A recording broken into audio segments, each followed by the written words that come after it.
Hi viewers, welcome to Telugu media zone. International వార్తలకు సంబంధించి చూసుకుంటే నిన్న మనం అరవింద్ అఘోరి గారితో ఇరాన్ వర్సెస్ ఇజ్రాయెల్ వారుకు సంబంధించి మాట్లాడుకున్నాము. అయితే అది కంటిన్యూ అవుతున్నటువంటి పరిస్థితుల్లో దాని మీదగా ఉన్నటువంటి సమాచారం, చుట్టుపక్కల దేశాలకు అవుతున్నటువంటి ఎఫెక్ట్లకు సంబంధించి కావచ్చు, ఈరోజు మరొక ఇంటర్వ్యూ వారితో చేసే ప్రయత్నం. దానిలో భాగంగానే ప్రస్తుతం మనకి జూమ్ లెవెల్లో అందుబాటులో ఉన్నారు ప్రముఖ ఆధ్యాత్మికవేత్త అరవింద్ అఘోరి గారు. నమస్తే సార్. హర హర మహాదేవ్. సార్, నిన్న ఇరాన్ వర్సెస్ ఇజ్రాయెల్ వార్కి సంబంధించి ఒక ఇంటర్వ్యూ చేయడం కూడా జరిగింది. అయితే ఇప్పటికీ ఇంకా వార్ కొనసాగుతున్నటువంటి పరిస్థితి.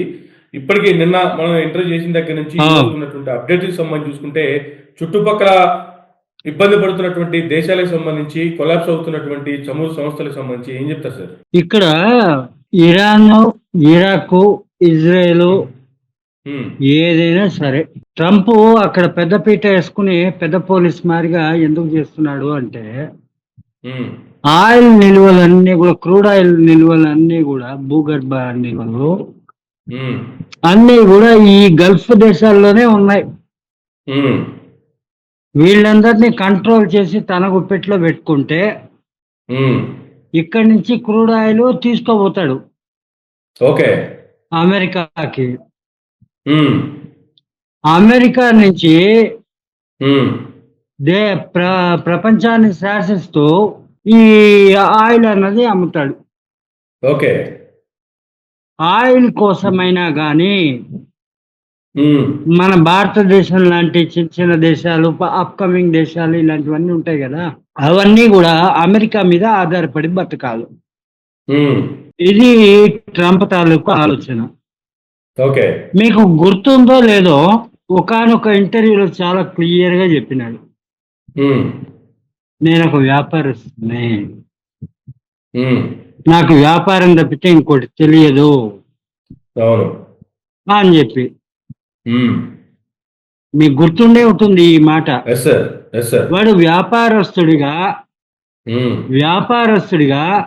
వాడి వ్యాపారం వాడు చూసుకుని పోతుంటాడే గాని ఇక్కడ హ్యుమానిటీ గ్రౌండ్స్ ఎంతమంది చచ్చిపోతున్నారు, దీనివల్ల ఎన్ని దేశాలు ఎఫెక్ట్ అవుతున్నాయి, ఇవన్నీ వాడికి అనవసరం. అలాంటి ఆ పరిస్థితుల్లోనే నేను మొన్న అనుకున్నట్టుగా అక్కడితో ఆగేటట్టు లేదు. దుబాయ్కి కూడా పాకింది. ఆ తర్వాత ఈ చుట్టుపక్కల ఉండేటువంటి సౌదీ ప్రాంతాలు ఉన్నాయి కదా, మస్కట్ వగరాలు ఇవన్నిటికీ కూడా యుద్ధ నిమిత్త నీడలు సోకినాయి. క్రమక్రమంగా పాకిస్తాన్ మీదుగా మళ్ళీ ఇండియా మీదకి ఎగబాకేదానికి అవకాశము ఉంది. ఇండియా ఏ విధంగా అప్రమత్తం అవ్వాల్సిన అవసరం ఉందంటారు ఇటువంటి నేపథ్యంలో? ఇండియా మీదకి కూడా ఖచ్చితంగా ఉందండి, ఖచ్చితంగా ఉంది. ఎందుకని ఉంది అని అంటే, ఇది వాళ్ళు పెట్టినటువంటి నిందారోపణ కూడా అణ్వాయుధాలు వీళ్ళు కలిగి ఉన్నారు. అణ్వాయుధాలు అంటే కేవలం అమెరికా దగ్గరే ఉండాలా? బోర్డోలోనే పాకిస్తాన్ దగ్గర ఉంటే తప్పులేదా? ఇలాంటి ఈ పరిస్థితుల్లో ఇరాన్ని కాపాడేదానికి చైనా ఇలాంటి ఇత్యాది దేశాలన్నీ కూడా ఏకమయ్యి సపోర్ట్ చేస్తాము అని కూడా అంటున్నాయి. ఆయుధాలు సప్లై చేస్తామంటున్నారు. ఒకవైపు ఆయుధాలు సప్లై చేశారు అంటే వాళ్ళే ముట్టిపునానికి ఏం సప్లై చేయరుగా, అంతే కదా. వాళ్ళకి వీళ్ళకి వాళ్ళు ఏమైనా పెద్ద మామ పిన్నమామ బిడ్డలా, పెద్ద ఆయన చిన్న ఆయన బిడ్డలా? హెల్ప్ చేస్తాము అంటే అర్థము వాడి దగ్గర ఆయుధాలు కొనుక్కోవాలి అవతలోడు. దానికి తగినంతగా వాళ్ళు లెక్క పెట్టినటువంటి అమౌంట్ ఉంటుంది కదా, దాని ప్రకారంగా వీళ్ళకి క్రూడ్ ఆయిల్స్ సరఫరా చేయాలి. ఇది రాబోయే కాలానికి ఉమ్, కాబోతున్నటువంటి అగ్రిమెంట్లు. ఉమ్, ప్రపంచవ్యాప్తంగా అన్ని దేశాలతోటి కూడా కాబోయే ఉమ్, అగ్రిమెంట్లు. ఓకే. వాళ్ళేమో ఆయుధాలు ఇస్తారు, వీళ్ళేమో క్రూడ్ ఆయిల్ ఆ ఇస్తారు. ఆయుధాలు కొనుక్కొని క్రూడ్ ఆయిల్ ఉమ్, ఇస్తారు. ఇచ్చుకుంటేనమ్మా వాయనము, పుచ్చుకుంటేనమ్మా వాయనము. ఉమ్, ఇంతకు మించింది ఏమి లేదు. ఓకే. ఎవరికి ఎవడు హెల్ప్ చేసేది లేదు, ఎవరికి ఎవడు సాయం చేసేది లేదు. ఉమ్, ఎవరికి వాళ్ళు అందరూ ప్రయత్నించే ఎటువంటి జోబులే ఎలా పెట్టుకోవాలి, ఉమ్. అంతే. ఇంతకు మించి దాని మీద విశ్లేషణగా మాట్లాడాల్సినంత పెద్ద అవసరం ఉందని నేను అనుకోవట్లే. అయితే ఇప్పటికే కాకపోతే కేంద్ర హోంశాఖ అన్ని రాష్ట్రాలకి ఒక ప్రకటన కూడా జారీ చేసింది, అన్ని రాష్ట్రాలు అప్రమత్తంగా ఉండాలని. యుద్ధానికి సంబంధించి ఆ. రెచ్చగొట్టేటువంటి వ్యాఖ్యలు, రెచ్చగొట్టేటువంటి ప్రసంగాలు ఎక్కడ వచ్చినా కూడా వాటి మీద ఆ. కఠిన చర్యలు తీసుకోండి, అన్ని రాష్ట్రాలు అప్రమత్తంగా ఉండాలని అని చెప్పి కేంద్ర హోంశాఖ అన్ని ఆ. రాష్ట్రాలకి ఒక నోట్ కూడా జారీ చేసింది. సో రాష్ట్రాలు ఏ ఆ. విధంగా వ్యవహరించాల్సిన అవసరం ఉందంటారు? రాష్ట్రాలు ఎలా ఎఫెక్ట్ అవుతాయి అని అంటే, ఫర్ ఎగ్జాంపుల్ ముంబై, ఉమ్, అక్కడ ఆయిల్ రిఫైనరీస్ ఉన్నాయి కదా. ఇటు తూర్పుకు వస్తే ఉమ్, వైజాగ్ లో కూడా ఉన్నాయి కదా. ఎక్కడికక్కడ అన్నీ కూడా ఉమ్, సర్వనాశనం చేసుకుంటూ పోతుంటే, ఇలాగా ఎక్కడైనా కానీ, ఏ రాష్ట్రంలో అయినా కానీ, ఉమ్, ప్రతి ఒక్క చోట కూడా ఈ ఉమ్, వార్ ఎఫెక్ట్ అనేది అయ్యేదానికి అవకాశాలు ఉన్నాయి. ఓకే. అందుకని చెప్పి ప్రజల్ని అప్రమత్తంగా ఉండమంటూ ఉంది. ఉమ్. నైట్ అంటే పూట ఇంకా ఇంకా కొద్ది రోజులు ఈ వారం ఇలా కొనసాగే అవకాశాలే కనిపిస్తున్నాయా ప్రస్తుతం ఉన్నటువంటి వాతావరణం చూస్తే? లేదు ఇవాళ రేపట్లో అవునండి, ఆగిపోయే అవునండి, ప్రయాణ అవునండి. పరిస్థితుల్లోనే కనిపిస్తున్నాయా? లేదు లేదు లేదు లేదు. ప్రస్తుతం ఉండే పరిస్థితి అయితే ఇంకో నెల, నెలన్నర పాటు పొడిగించబడినా కూడా ఉమ్, ఆశ్చర్యపోవాల్సిన పని లేదు. ఓకే. ఇక్కడ యుద్ధానికి కావాల్సిన ముఖ్యంగా ఉమ్, ఆయుధాలు, ఆహారము. ఉమ్, అవి అందుబాటులోకి వస్తున్నాయి అని అంటే ఉమ్, ఎక్కడ యుద్ధం ఆగదు. ఓకే. ఇప్పుడు ఫర్ ఎగ్జాంపుల్ చెప్పాలంటే ఇదే ఇజ్రాయెల్ ఉమ్, ఎన్నో దేశాల మీద ఎక్కడెక్కడో ఎడతెగని యుద్ధాలు చేస్తూ వచ్చింది. ఉమ్, ఇజ్రాయెల్ సంగతి నేను మాట్లాడుతోను. ఉమ్, అంత మాత్రం చేత అదేమన్నా పెద్ద పోట? ఉమ్, యుద్ధ నీతి ప్రకారంగా ఉమ్, ఆహారము ప్లస్ ఆయుధాలు ఉమ్, ఇవి బంద్ చేసేస్తే ఆటోమేటిక్ గా యుద్ధాలు సమసిపోతాయి, ఆగిపోతాయి. పాతకాలం రోజుల్లో యుద్ధాలు చేసేటప్పుడు అలాగే చేసేవాళ్ళు. రాజులే, ప్రజలంతా కూడా కోట లోపలే ఉండేవాళ్ళు, సైనికులు కూడా ఆల్మోస్ట్ కోట లోపలే ఉండేవాళ్ళు. ఓకే. వీళ్ళందరికీ కావలసినంత అకామిడేషన్ ఉండేది. ఉమ్, యుద్ధం రాబోతోంది అని అంటే ఉమ్, తలుపులు అన్నీ కూడా వేసేసేవాళ్ళు. కోట గోడలు ఉండే బురుజులు, తలుపులు ఉంటాయి కదా అవును. పెద్దవి, ఉమ్, ఉమ్, సింహద్వారాలు, అవన్నీ వేసేసేవాళ్ళు. బయట యుద్ధం కోసం ఎదురు చూస్తున్నటువంటి శత్రురాజులు ఉంటారు కదా, ఉమ్, వాళ్ళు ఆ సింహద్వారాలని బద్దలు కొట్టే దశగా వాళ్ళు ప్రయత్నిస్తుండేవాళ్ళు. ఓకే. అలాగా మహారాణా ప్రతాప్ హిస్టరీకి వెళ్తే, ఉమ్, అక్బర్, ఉమ్, వాళ్ళిద్దరి యుద్ధం చూడండి, ఉమ్, కొన్ని సంవత్సరాల తరబడి జరిగింది ఓకే. ఉదయపూర్ దగ్గర. ఉమ్, కొన్ని సంవత్సరాలు.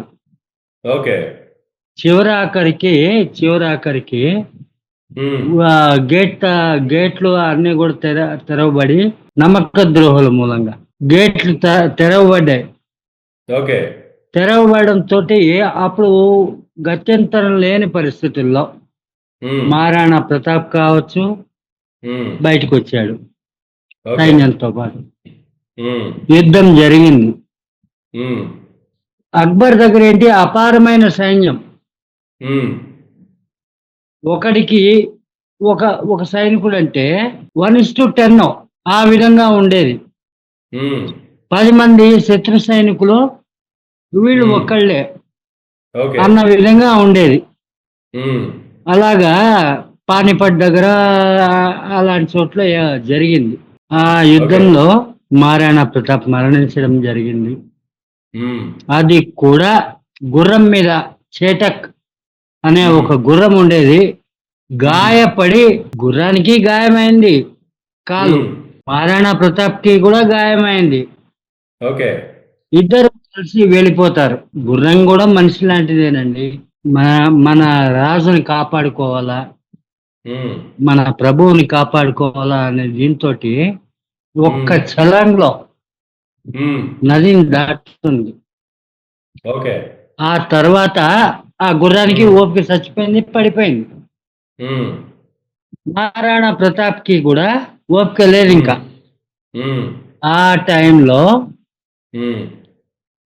ఉదయ్ అంటే ఎవరో కాదు. మహారాణా హ్మ్. ప్రతాప్ ఉన్నాడు కదా! అవును. వాడి తమ్ముడే. హ్మ్. వాడి మూలంగా హ్మ్. మహారాణా ప్రతాప్ అక్కడ చచ్చిపడి ఉన్నాడు అని చెప్పి తెలిసి హ్మ్. అప్పటితో హమ్మయ్య అని అనుకున్నారు. ఓకే. ఇలాగా ఎన్నో జరుగుతుంటాయండి యుద్ధ నీతిల్లో. హ్మ్. ఆ యుద్ధ నీతి ప్రకారంగా హ్మ్. ఆయుధము, హ్మ్. ఆహారము, హ్మ్. ధనము ఓకే. ఈ 3 కూడా చాలా ముఖ్యమైనటువంటి వైటల్ సిస్టమ్స్. ఓకే. హ్మ్. ఇందులో ఏ ఒక్కటి కొలాప్స్ అయినా హ్మ్. మొత్తం అంతా కొలాప్స్ అయినట్టే.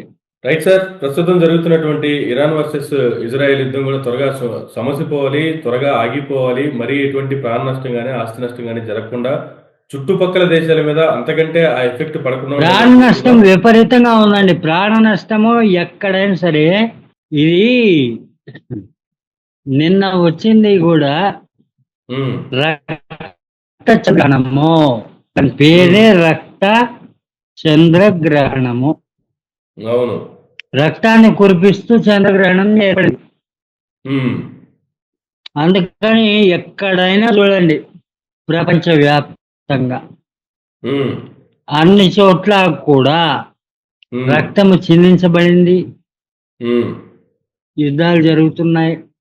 హ్మ్. ప్రాణ నష్టం విపరీతంగా జరుగుతుంది. హ్మ్. కేవలము మనకు పాకిస్తాన్ నుంచి ఏర్పడినటువంటి పహల్గామో ఏదో ఉంది కదండి. అవును. అక్కడ ఆతంకవాదులు మన వాళ్ళ మీద దాడి చేశారు కదా! అవును. అక్కడి నుంచి మొదలైంది వీరి కుంపటి. ఓకే. అన్నిటికీ పాకిస్తానే బాధ్యులు. హ్మ్. అసలు ఇంత లేకుండా హ్మ్. అందరినీ పంపించేస్తే పోలే. ఓకే. అక్కడేమో మనం సెక్యులర్ కంట్రీ అంటాము. హ్మ్. సెక్యులియర్ కంట్రీ. హ్మ్. సామ్యవాదము అనేది దాని తాలూకు మీనింగ్. అవును. ఇప్పుడు అమర్ మీద హ్మ్. నాకు ప్రేమ ఉంటేనే అమర్‌కి కూడా నా మీద ప్రేమ, అభిమానం ఉంటాయి. హ్మ్. అంతేగాని సెక్యులర్ అన్నంత మాత్రాన ఇద్దరు హ్మ్. కలిసి వాటేసుకుని అయితే పడుకోరుగా. అంతేగా. తప్పేం నేను అనలా. హ్మ్. తప్పని నేనేమి అనలేదండి. Secular yes country sir. అంటే దాని అర్థం ఏంటి? సామ్యవాదము. అంతే గదా! ఆ సామ్యవాదంలో కూడా హ్మ్. సామ్యవాదంలో కూడా ఎవరి మతం వాళ్ళదే. Yes sir. ఎవరి కులం వాళ్ళదే. హ్మ్. ఎవరితో ఎవరైనా కానీ హోటల్‌లో ఉన్నారా? హ్మ్. అక్కడ అస్పృశ్యత చూడవద్దు. హ్మ్. అది చూడవద్దు, ఇది చూడవద్దు, కుల మతాల భేదాలు చూడవద్దు. హ్మ్. ఆ! కానీ హ్మ్. ఇంట్లో మీ ఇష్టం ఎలాగైనా ఉండండి అని చెప్పి ఆ ఓకే. సామ్యవాదం తాలూకు రూల్ కూడా చెప్పబడుతోంది. హ్మ్. అంబేద్కర్ రాసినాడు అంటారు కదండీ! Yes sir. అది మొత్తం అంతా సరిగ్గా చదువుకుంటే హ్మ్. ఎవరింటి విందు వాళ్ళు చేసుకోవాలి. హ్మ్. ఎవరింటి పండగలు వాళ్ళు చేసుకోవాలి. హ్మ్. ఎవరి భోజనాలు వాళ్ళు పెట్టుకోవాలి. హ్మ్. ఎవరింట్లో సంబంధాలు వాళ్ళు కలుపుకోవాలి. అంతే గదా! అంతేగాని హ్మ్. సామ్యవాదం అని చెప్పి వర్ణ హ్మ్. సంకరము చేసుకోవడం గాని, ఓకే. మత సంకరం చేసుకోవడం గాని, ఇది హ్మ్. పనికిరాదు యెస్ అని సార్. పెద్దవాళ్ళు కూడా చెప్తారు. హ్మ్. నేను కూడా అదే చెప్తున్నాను. ఉమ్, అంబేద్కర్ కూడా అదే చెప్పినాడు. ఉమ్, మరి అన్నిటికీ అంబేద్కర్ అంబేద్కర్ అని చెప్పి పాపం ఆయన్ని తెర మీదకి లాగుతారు కదా. ఉమ్, మరి ఈ విషయాలు ఎందుకు అర్థం చేసుకోరు ఈ ప్రజానీకము? ఓ పక్క చూస్తే లవ్ జిహాద్ అంటారు, ఇంకో జిహాద్ అంటున్నారు. చివరి ఆఖరికి ఏమిట్రా అంటే దేశం అధోగతి పాలవుతుంది. ఇంత దూరం మనం తలనొప్పి తెచ్చుకోకుండా ఉండాలంటే ఈ ఉమ్, సెక్యులర్ కంట్రీ కాదు, సెక్యులర్ కంట్రీ కాదు. ఉమ్, అన్ని ముడిచి మూట కట్టి రోడ్డు మీద వారి ఉమ్, ఎవరెళ్ళకు వాళ్ళు బోండే అని చెప్పి అందరిని తరిమిస్తే పోలే. ఓకే. మీ ఇంట్లో మీరు ఏడుస్తారు, ఉమ్, మీ ఇంట్లో మీరు ఏడుస్తారు, నా ఇంట్లో నేను ఏడుస్తాను. ఉమ్, అంటే నా ఉమ్, భాష మీకు అర్థమైంది అలా. Yes sir. ఎవరింట్లో వాళ్ళు ఉంటారండి, అంతే కదా. స్వేచ్ఛగా బతుకుతారు, ఉమ్, సుఖంగా ఉంటారు, ఉమ్, జన నష్టం జరగదు, ప్రాణ ఉమ్, నష్టం జరగదు, ఉమ్, కొట్లాటలు ఉండవు. ఉమ్, ఇదంతా కూడా ఏంటి శాంతియుతమైనటువంటి జీవితము ఉమ్, ప్రశాంతంగా పొందవచ్చు. ఉమ్. అది రైట్ సార్. థ్యాంక్ యూ అండి, థ్యాంక్ యూ వెరీ మచ్. ఇదండి ఇరాన్ వర్సెస్ ఇజ్రాయెల్ యుద్ధానికి సంబంధించి ఇప్పటివరకు ఉన్నటువంటి అప్డేట్స్. మరిన్ని అప్డేట్స్తో మరొక ఇంటర్వ్యూలో మళ్ళీ కలుద్దాం. చూస్తూనే ఉండండి తెలుగు మీడియా జోన్.